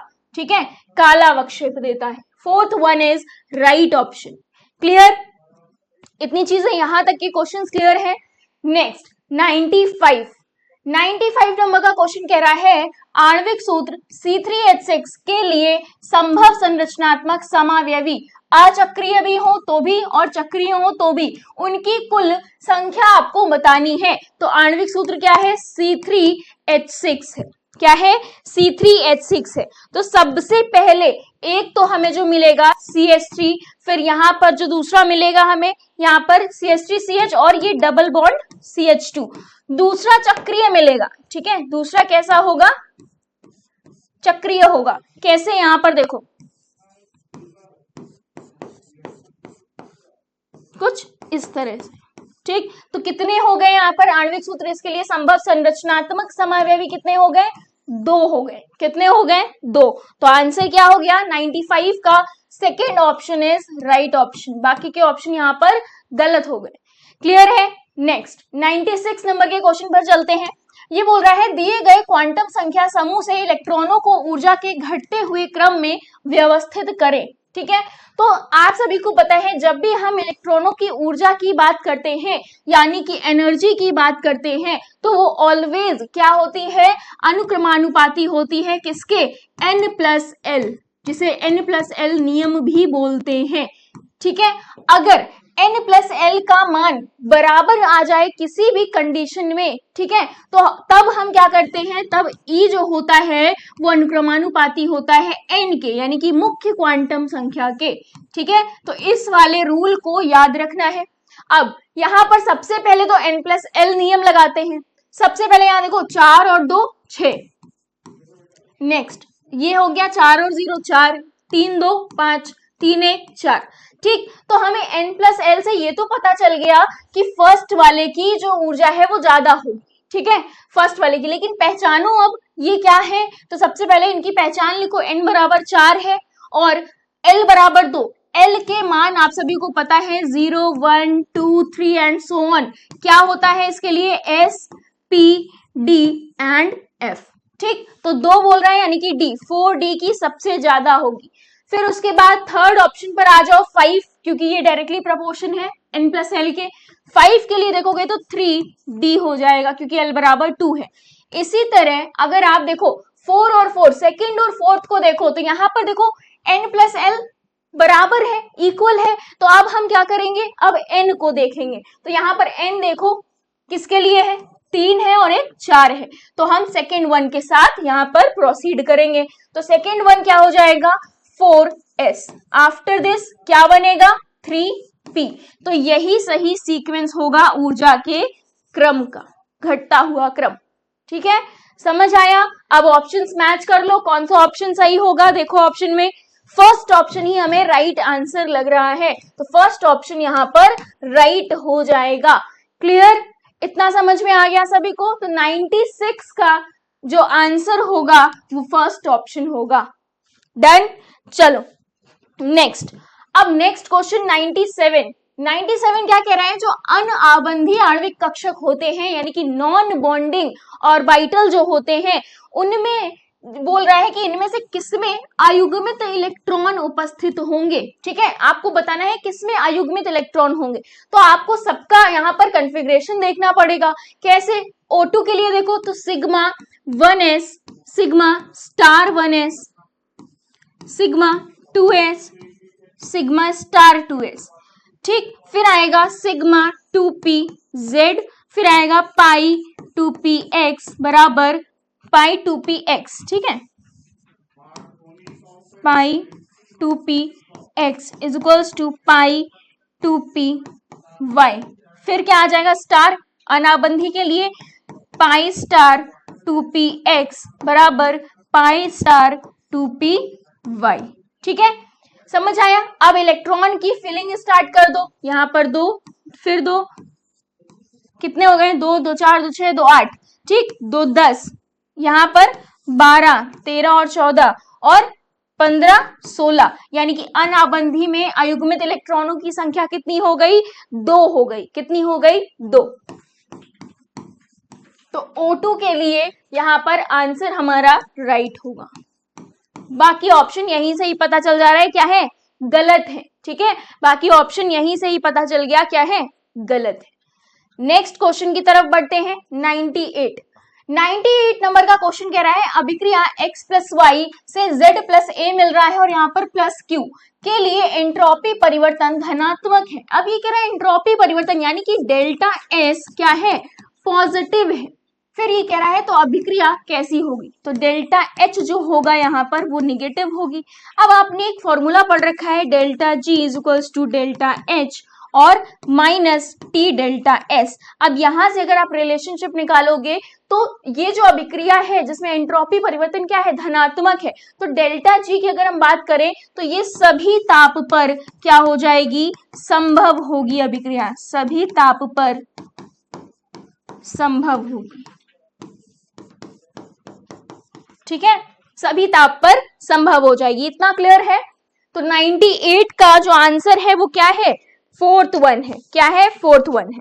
अच्छा, अब बात करते हैं हम लोग 99 नंबर का क्वेश्चन कह रहा है अभिक्रिया ए से बी, यहां पर कोई बी उत्पाद बन रहा है। ठीक है, इसके लिए इस प्रकार दर व्यंजक जो दिया रखा है, दर व्यंजक यानी कि जो आपको यहाँ पर रेट का एक्सप्रेशन दे रखा है, क्या है वो, के ब्रैकेट में a to the power n।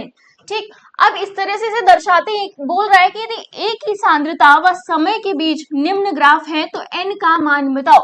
सीधे सीधे ये अभिक्रिया की कोटि पूछ रहा है, एक तरह से देखें।